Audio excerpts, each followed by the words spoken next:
All right, we're going to talk on this Garlic Marketing Show about transforming a failing gym to getting 36-to-1 return on ad spend. Why Mike Caldwell here made a woman cry. Mike, say hi to everyone after I introduce you that way. Hey, everyone. Thanks for having me. We're going to talk about empathic marketing, how a broken back led to his marketing expertise, Mike's experience with Russel Brunson in a bouncing house in the middle of the Caribbean, and how a crappy shot video case story took that Bootcamp gym from failing to fabulous, the double D's that Mike uses in his marketing to create powerful marketing, why funnel hacking fails, how he transforms website conversion, Mike's double guarantee, and this is so important, folks, identifying false limiting beliefs to improve your offers and the subtle shift that helped one event increase their sales 60%, led to a $300,000 3-day event. All this on the Garlic Marketing Show. And we're going to talk about 3 ways authors can make more money. But of course, this is brought to you by videocasestory.com. One of the best ways to learn all this stuff about your customers is through the video case story process. You can learn more about that process at videocasestory.com, or you can go get the book at testimonialbook.com, which tells you everything we do. All right, let's get started. We're going to talk about all this, like how you get this done, how you help websites convert, building a great sales funnel, simplifying all that stuff, and why one gym was really sucking at it, all that. But before we do that, how did you end up in a cabin in Canada being a marketing expert? You're going to be shocked by this answer, but it all happened because I fell 35 feet off a cliff and I broke my arm, my leg, and my back. That's what brought me here. How's that for a hook? That's a good open loop there. Yeah. So to expand on it a little bit, I was a helicopter paramedic at the time, and most helicopter paramedics, firefighters, we all have a side hustle. And my side hustle was doing experiential education for corporations, doing team building training. And I had this little cabin in the woods with a 35-foot cliff, and I was setting up a rappel for an experiential activity, and I tripped and I fell, and I actually had to jump off the cliff, and I broke my arm, my leg, my back. And that was when I realized that as much as I loved being a paramedic, I loved saving lives and doing all that cool stuff, I didn't like the politics. I didn't like the constraints of having a job.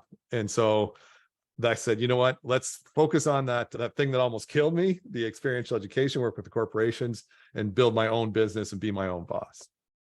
Love it. And so how did you get into direct response marketing from there? It's just so happened, and I'm in Canada, and what happened in the late 90s, early 2000s was that our tech sector crashed. Maybe that was a global thing, but Ottawa was built on the tech sector. We had a company called Nortel Communications. It employed like half of Ottawa. And in early 2000s, so when I decided to start my business, they were all over the team building stuff. Like I was going to make millions of dollars off of that one client alone because they spent so much money on it. But then it just went into this uncontrolled downfall.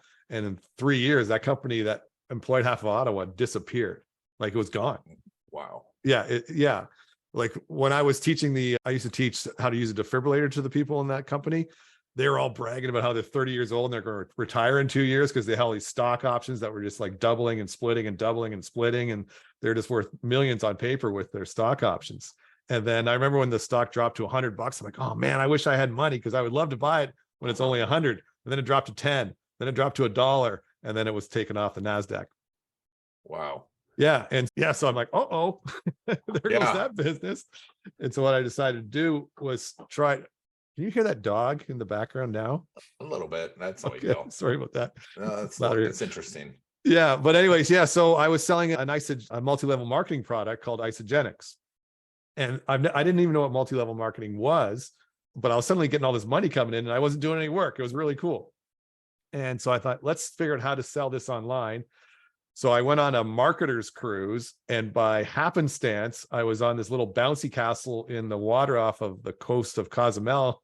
And I happened to meet Russel Brunson, and we became friends doing this bouncy castle obstacle course we put together.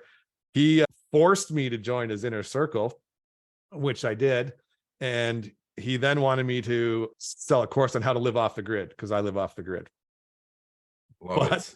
We tried to hack some funnels and none of it worked. what we learned from our little enterprise was I was really good at driving traffic, but he and I couldn't make the funnels convert because we were trying to hack an organization that was too big to be hacked. Anyway, because I got this reputation for being able to drive traffic at a really efficient cost, I got invited to go to California to help this bootcamp gym who was circling the drain, and it all went from there. And I think this is an important story. Let's talk about the bootcamp gym that was circling the drain and how you pulled them out from the flush.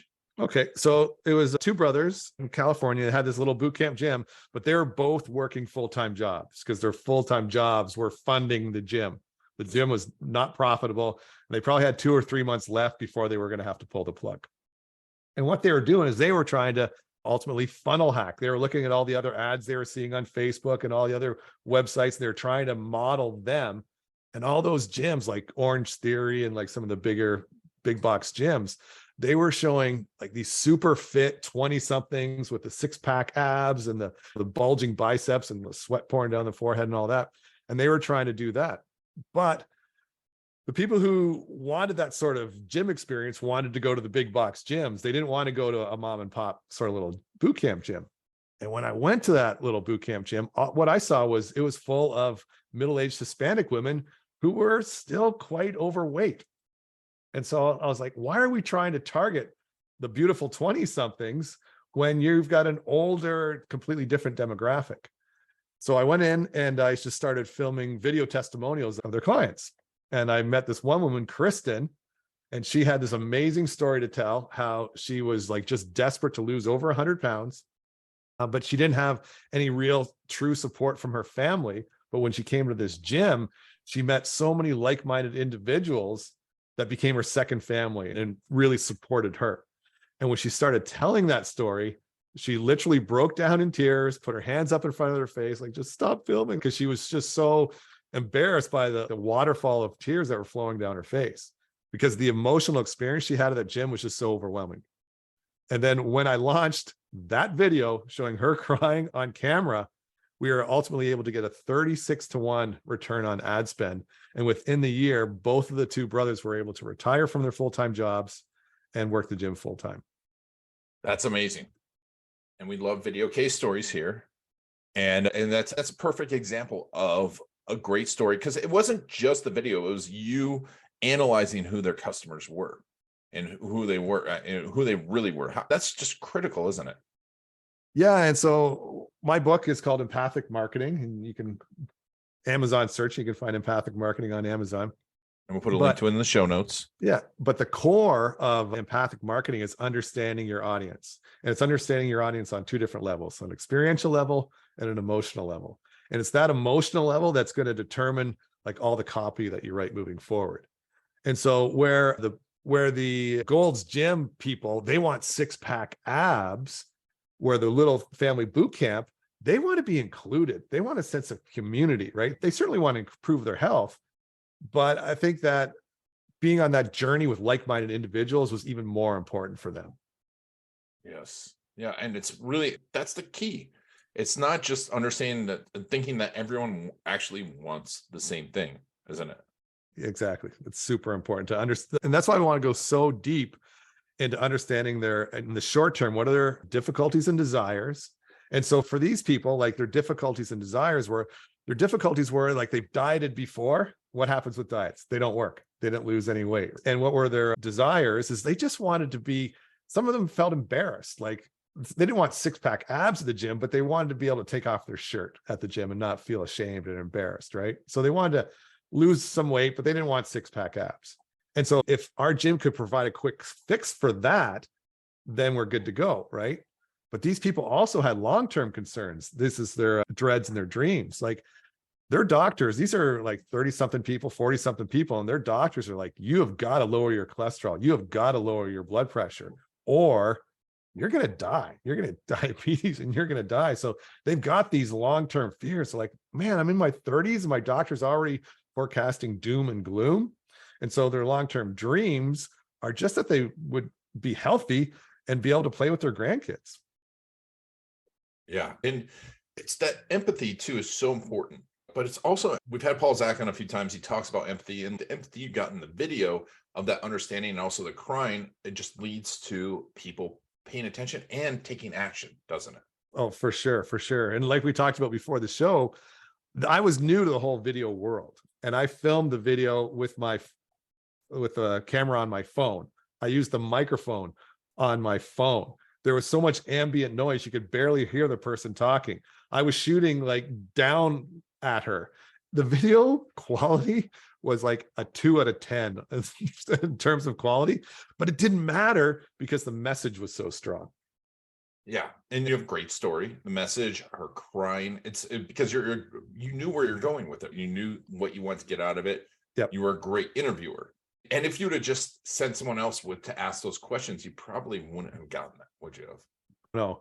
And even to your point with being able to interview, you have to get the person you're interviewing to frame their questions properly. Because if I would have said, hey, what do you think about this, Jim? The typical answer, oh, it's great. What does, oh, it's great mean? Like, it's out of context. You have to reframe the question. Oh, what do I think about this, Jim? This Jim saved my life. It's got to be framed the proper way. Yeah. Oh man. And yeah, that you get a quote like that, and this Jim saved my life. That's a hell of a headline. Yeah. So 36 to 1 return on ad spend. And since then, obviously you've been doing this over and over again. Tell me, you're talking about improving website conversion. What's working right now? When you get to someone's website, what are you doing right away, right now, to help convert websites to get that 36 to 1 conversion on ad spend?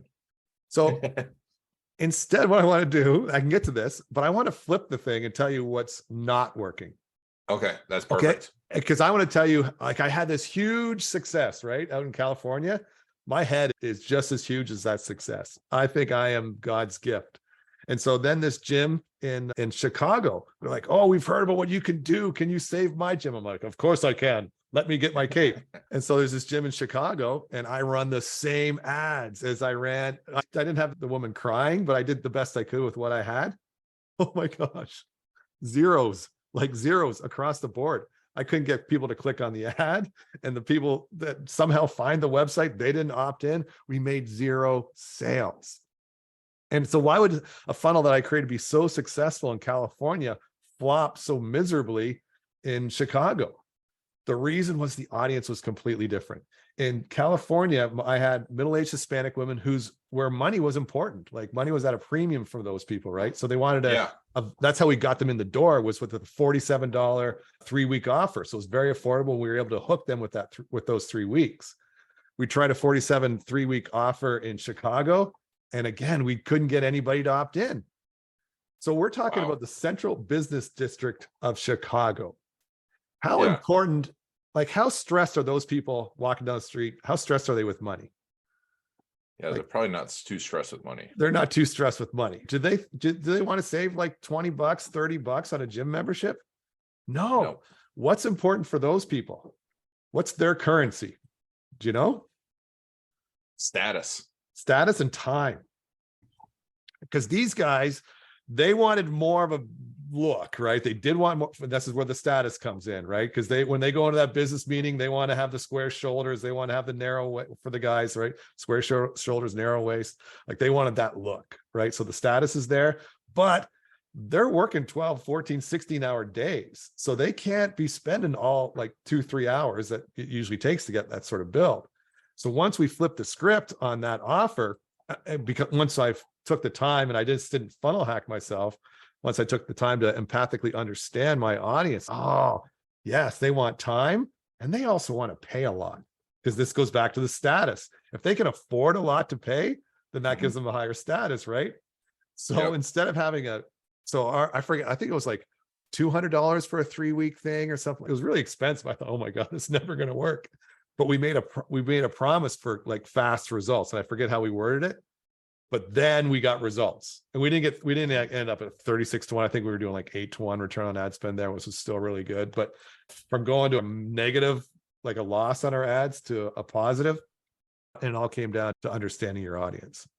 So so what's your question again, Ian? No, that's what's working right now. And you're talking about what didn't work, but like in website conversion, all that, everyone's here's the latest technique, but that's pretty, what you're talking about is the unsexy thing of really deep diving your audience. And I think that's so crucial.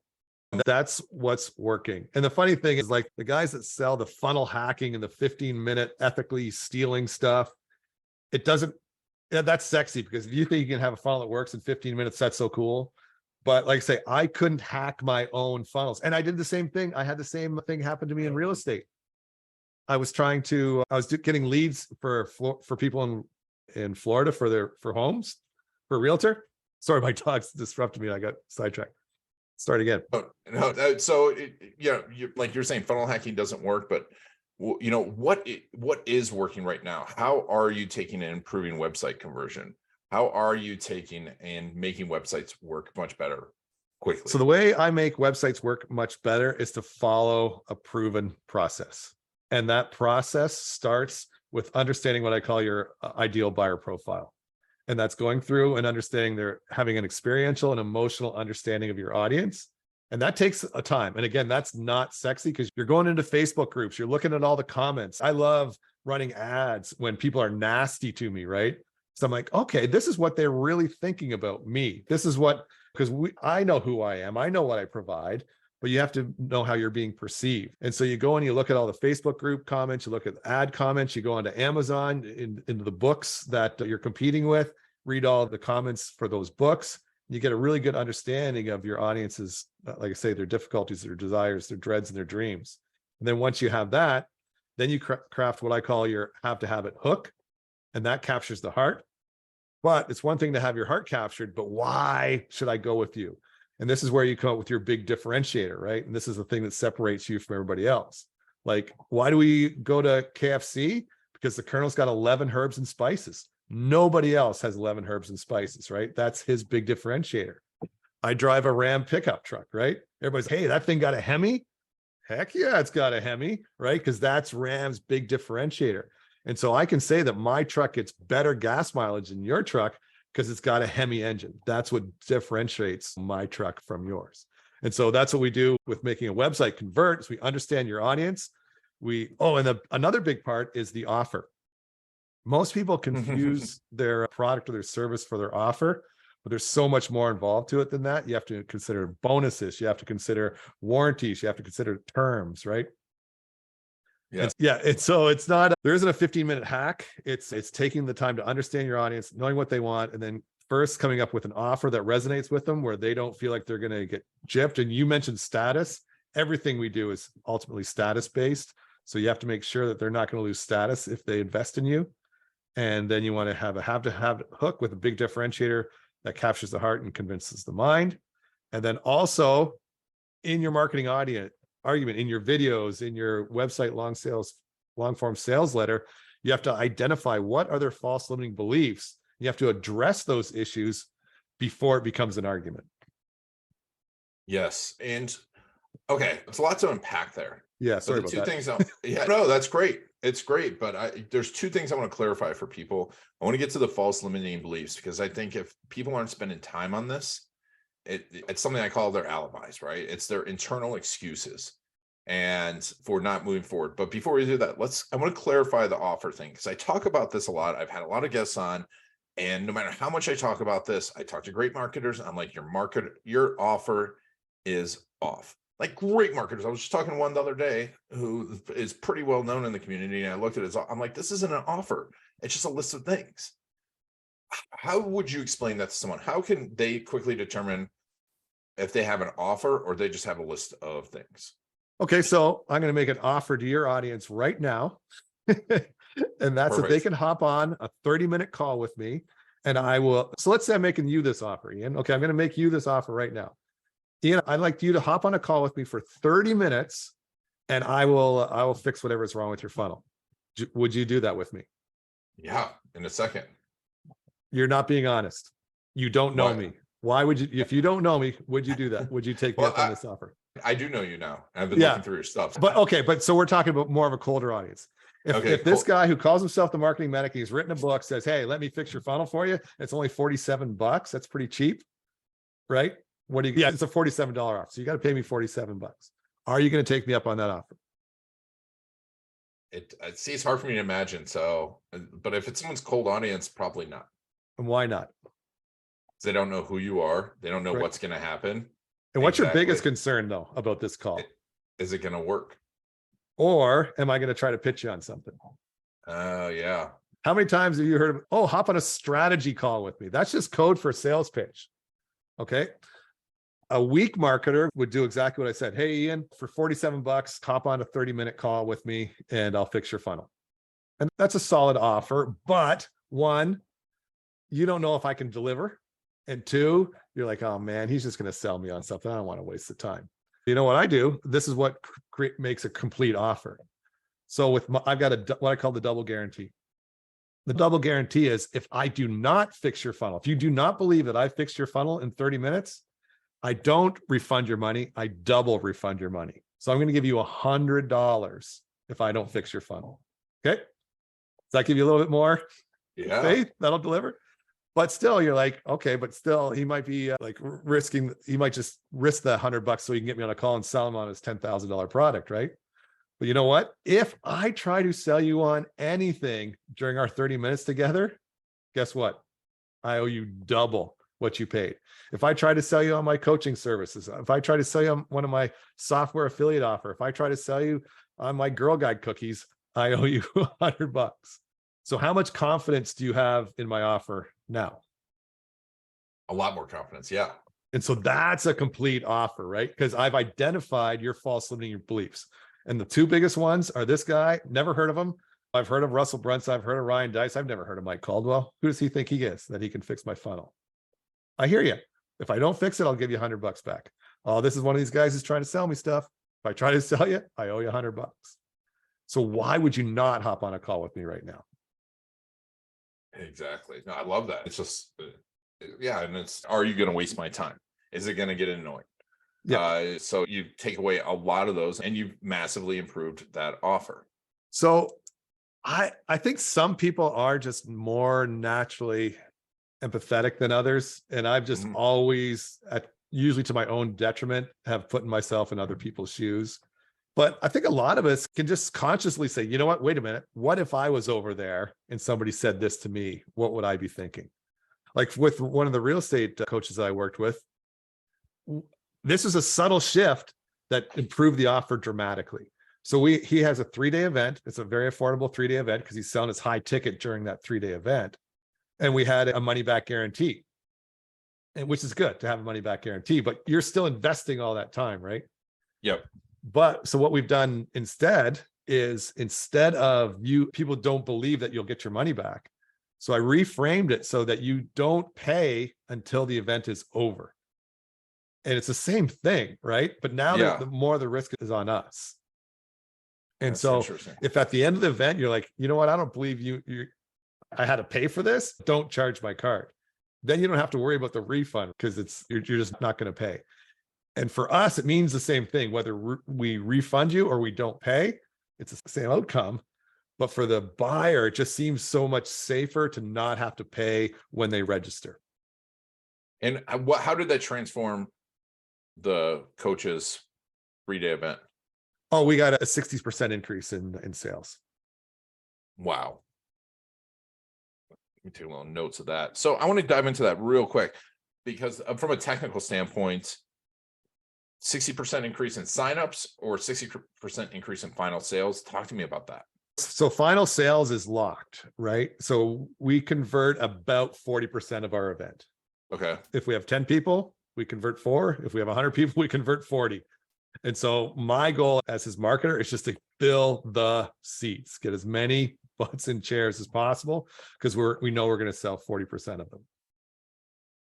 Wow. Okay. So then you got them in and people still paid at the end that amount, the 3-day amount. Oh yeah. Cause he delivers like his core. Yeah. He delivers the goods. Awesome. Yeah. That's fantastic. And the thing is, so this is something for your viewers to think about, like even for my double money back guarantee, because, oh man, I don't want to pay $100 if somebody just paid me 40, 50. But the thing is how many extra people gave me $50? If my refund rate is like 10%, Xing the number of people that come in. Yeah. It's such a huge return because so many more people are going to take me up on that 30-minute call because they feel so safe. And I'm going to refund 10% of them. So if I make 10 times more, but only sell a small percentage less, then it's a huge net win for me. It's a huge net win. Yeah. Yeah. And yeah, exactly. Yeah. So, and you've built up a lot more trust. And so I'm surprised the conversion rate at the event didn't go up. Like you would have thought that trust level, even at the event, would have even improved. Yeah. I think like it's a $24,000 offer. So to convert 40% is, yeah, like we've had a couple $300,000 3-day events. Yeah. That's amazing. Yeah. That's amazing. That is fantastic. So let's talk a little bit about how you work. Who do you work with? Talk to me about how would I go about working with you? I like to work with established businesses who have an offer that has sold. Mm-hmm. That is pretty much sort of the guidelines. If you haven't been able to sell your offer to anybody for any reason, then the first part of empathic marketing is desire. Is there desire for your audience? And in my book, I talk about Frank Costanza and Cosmo Kramer, right? And what did they try to sell? They try to sell the bro or the man's ear, right? And when you break it down, the man's ear is such an incredible concept, right? Because how many overweight, obese men are there in the United States that need some chest support? Like it's huge. And Frank said after he's been wearing it, it really helped his back. It improved his lower back pain. So they've got a huge audience with a real problem, and they've got a legitimate solution, but it didn't sell. Why not? Because there's just no man has a desire to wear a brassiere. It doesn't matter what you call it. Yep. And so had Frank and Cosmo been able to sell 5 or 10 or 20 of these a week, I could have helped them explode their business. But if they're not selling any, I probably can't help them. That's great. Yeah, no, and it makes sense. And I tell it to people all the time because people call up and they're like, I want to sell this and this. I'm like, have you sold it to anyone? They're like, no. I'm like, well, if you can't sell it in real life, you're not gonna be able to sell it online, are you? No. If you can't sell it one-on-one, you can't sell it online. But if you're selling decently in real life, then you can have an expert like yourself take it online. So someone has an offer. Tell me about some of the businesses that you're working with now that have offers that you've had success with. And then what would the next steps of working with you be? A fun one that I'm working with right now because it's almost too easy. So I like to talk about the experiential understanding of your audience, and that comes with their level of problem awareness. Or sorry, no, that is part of it, but I want to talk about the level of sophistication. The level of sophistication is what offers has your audience heard before, because you got to take that into consideration. Because the more sophisticated an audience is, the more skeptical they are, right? So if we look at the weight loss space, how sophisticated is that audience? It's just through the roof, right? They have heard every single offer under the sun. But I'm working at the other end of the spectrum, which is super rare today. I'm working with a lawyer, and you know what he does? He sues financial advisors who lost your money. Oh, wow. So Ian, if you've got a financial advisor and he's lost your money, I can get your money back. Like, how sophisticated an offer is that? Yeah, it doesn't have to be because I've never heard that before. Exactly. Yeah. Exactly. And so that's just like a fun one, because we just have to find people who are investing, and we just have to say, if you've lost money and there's 2 or 3 little parameters, then we can get your money back. It's that simple. Wow. Scary if you're a financial advisor. Yeah. And then so in the sort of the middle of the spectrum, I'm working with somebody who has an arthritis solution. And so arthritis solution is it's tricky, because the false limiting belief there is I'm 60, I'm 70 years old, I have arthritis. That's just the way it is. Like those people, they know they have a problem, but they're not looking for a solution, because there's only 2 things that are true in like death and taxes. Death, taxes, and arthritis, right? Once you hit a certain age, you get arthritis. But we have to help you understand why that isn't necessary. So there we need to, before we can sell you on our solution, we need to we have to educate you on the problem and what the etiology of arthritis is, and why it doesn't have to be like a fact of nature, why we can reduce your arthritis symptoms. Nice, nice. And you work with so law firm, arthritis solution. So coming into you, besides having an offer that has converted, what are some of someone's ideal clients? Who's the perfect person to come to you right now? What's their problem that you can solve right away? Somebody, because I've just written my book, one of the niches I want to work more with is authors. Because nonfiction authors, sorry, it has to be nonfiction authors who are solving a solution, right? Because like my empathic marketing book is an amazing book. Like everything I know is in that book, but I am never going to make any decent money off this book at all. No authors do. Stephen King makes a lot of money. Daniel Steele makes a lot of money, but 95% of authors barely make a dime, right? But what I do is I use the credibility my book provides me, because there's so many marketers out there just shucking whatever they think they know. But if I've taken the time to write a book and it's an Amazon bestseller, now I've got a lot more credibility. And so people are more likely to hire me based on the fact that I have a book. So other authors that have a book that solve a problem, stop trying to sell your book and start leveraging that credibility for selling. The best thing you can do right now is done for you services. Because again, like I pitched my book on a few minutes ago, but the thing is, in order for you to get results from empathic marketing, you're going to have to buy the book, wait for it to show up. You're going to have to read through the whole book. You should just read through the book once so you have an understanding of it. Then you have to go through it like step by step and start implementing. And I've done a pretty good job of outlining what you need to do. But if you're not an expert in marketing, there's nuances that you're going to miss, right? And so here I am like bashing my book, but that's just the reality of anything. If you're not, like, one book isn't going to make you an expert in something. So I've been doing this for 10 years. And that's why, that's why you, Ian, like, you can see an offer. Even you, when I said $47 to fix your phone, you're like, oh, that's a great offer, but it's not, right? You would have found it if you gave it some more thought. But once you take that time to really get inside your audience's head, you're like, no, they're not going to take you because they're afraid you're going to try to sell them on something. Yep. And so, yeah. And so anyway, I'd love to start working with more book authors who want to leverage their book to make more money. Awesome. We've got a lot of authors that listen to this. And how can authors leverage? What are some of the ways that authors can leverage their book to make more money that you can help them? 3 ways. So they need an online, so we call it sales funnel, or I like to call it a one problem, one solution website. But and we talked about this earlier, it's like the cold, warm, and hot audiences.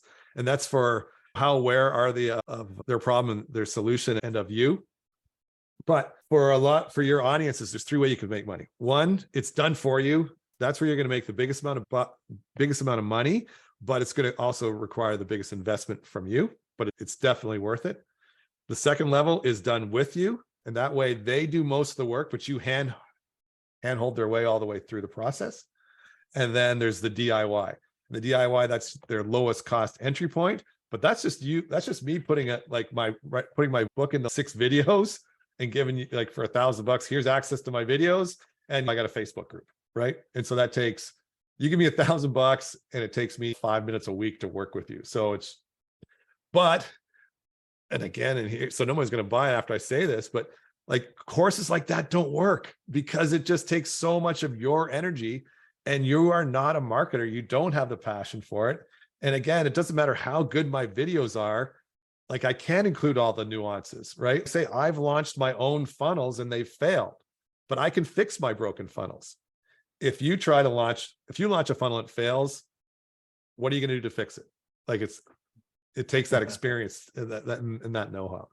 Yeah. And the fact is, most funnels do not work right away. Most funnels do not work right away. Like even ClickFunnels failed miserably twice before he found the right hook for it. Because then I forget how he was trying to sell. I don't even know if he ever told me, but it wasn't until he said websites are dead. People were like, what? Because at that time, everybody was like, oh, you don't have a website? You need a website. You need a website. And then Brunson's come along and saying, you don't need a website. Websites are dead. And that got people's attention. He's like, you don't need a website. You need a funnel. But until he said that, ClickFunnels was dead in the water. Yeah, and he's a brilliant marketer. Yeah. And it's just, and it also, you need other people looking at your stuff. Yeah. Because no matter what, I can't tell you how many times I've thought I had a great funnel, and I have someone looking at it and they're like, this sucks. I'm like, you're right. And I'm like, yeah, you're right. I should have known that, but you just can't see it. You cannot see it by yourself. So when I launched my free plus, I've got a coach too. And when I launched my free plus shipping book funnel, I showed it to my coach. He's like, yeah, usually with free plus shipping book funnels, we have a photo of the book above the fold. I was like, what? I don't have a photo. Oh my God. I'm like, I guess I retire. Like, that's just the world's biggest mistake. But say when you're in your own stuff in your own head, yeah, you make mistakes. I'm launching my book right now. I'm going to do a shameless plug. You go to testimonialbook.com, and I did the landing page, and I sent it to some people like, you don't have any video case stories on your landing page. I'm like, that's what we do, and I didn't put it on there. That's what I mean. Yeah, we all need help. And we all need help. Yeah. And the difference is, you know what you're doing, and you still did it wrong. And here I am trying to teach, like, somebody who knows about arthritis, is one of the world's greatest arthritis experts, trying to become a marketing expert. And so if we're making the mistakes in our field, like the poor arthritis specialist, he doesn't have a chance. No. But I think also, like you worked with Russell, right? Great marketers need great marketers to help them. Yeah. You cannot, I mean, it's like being your own doctor. Yeah. Googling, why is my shoulder hurting? All of a sudden you're there getting inspected for cancer when you have a pulled muscle. Because you're like, I ended up, yeah. So that's great. So getting into the empathic book, we've got a link to that in the show notes. Obviously someone can read that, and by the end of it, they're going to need to work with you. But Mike, what's the best way to get in touch with you, and tell us just step by step what happens when we work with you? So I don't work with everybody. And one of the real reasons I do that is because I want to have 100% success rate. And and I learned this early. And this is when I was charging just whatever, $50 a month or $97 a month to be in my coaching program. We had this one beautiful woman. Oh, she was just so lovely. She was a dental hygienist. She hated being a dental hygienist, but she knew the importance of dental hygiene. And so she wrote a manual about how to brush your teeth better. And because if you don't have clean teeth, and she's educated me on like how it can cause heart disease and like just all these other problems, right? And so it's so important. So she had a real problem, and she wanted to sell a course on how to brush your teeth. And for some reason, we didn't make any sales. And I don't know why. Do you know why we didn't make any sales? I don't know. Yeah, you would think there'd be like people banging down the door for how to brush your teeth better. But yeah, so you go to the marketingmedic.ca, and there's 3 options for you there. One, I've got a lead magnet. So every funnel that I create has to be run through what I call my EMS scorecard. And it's a check sheet, but it's a qualitative check sheet. So if you have your have to have it hook, and you know you've got one, you give yourself, it's subjective, but you give yourself a grade. If you love your have to have it hook, you're like, yes, this is rock solid. You give it, maybe I say that's worth 10 points. You'll give it a 10. If you come up with one, you're like, yeah, I'm going to run with this now, but I feel I can do better. Then you might give it a 6 or a 7. Anyway, there's every check that you need to have an empathic marketing strategy in place is in this check sheet or scorecard. Anyway, that's a lead magnet that you can get. And then you can just look at your own website or funnel and see how it's performing. That's nice. One option. And then another option is to get my book. So there's a free plus shipping book funnel. You can get my book. And of course, it's a funnel. So when you buy my book for the shipping, then you get the option to buy my audiobook with the $1,600 in bonuses. That's as an upsell. And eventually you'll come to my $47 30-minute funnel fix call.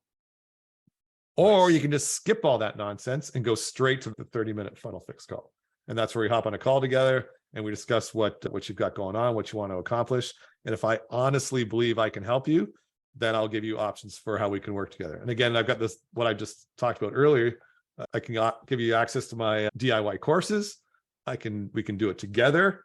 Or if you just want results now, just let me do it for you. Love it. And if you've got a meeting with a woman tomorrow and she's a Reiki healer, and she teaches other holistic healers to do Reiki. Anyway, what her biggest expense right now is the money she's not making. because she's charged us $3,000 to train somebody to do Reiki. And so if she's not making 2 or 3 sales a week, which she should be doing, that's her biggest expense. And it really almost doesn't matter what I charge if she can start selling like 2 or 3 $3,000 courses every week. Yeah, no, for sure. That's amazing. Oh, I think everyone's going to need to take you up on this.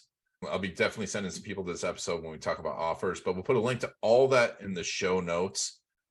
Mike Caldwell, thank you so much for being on the Garlic Marketing Show. Oh, thanks for having me. I do a number of podcasts, and this is one of my favorites. Oh, wow. Thank you. You get it. It's fun talking to somebody who gets it, right? You're a marketer. Yeah. No, I love it. That's why I love nerding out marketing with great marketers like yourself. And well, folks, if you're having trouble with your offer or your funnel, $47 is nothing. And that's why I was like, after talking to Mike for a few minutes, I knew he was legit. And I'm like, yeah, $47. Here's $47. I'll send you that just for this. But make sure to take him up on it. Make sure to go to his website. Make sure to all his valuable resources. I would go get them all. In fact, I slacked my team a couple of them while we were on this. That's why I paused for a second. I'm like, gotta go get this. Go get it now. But Mike, thanks again for being on the Garlic Marketing Show. Oh, thanks, Ian. And thank you all for taking Mike and I on your journey. This has been Iron Garlic and the Garlic Marketing Show.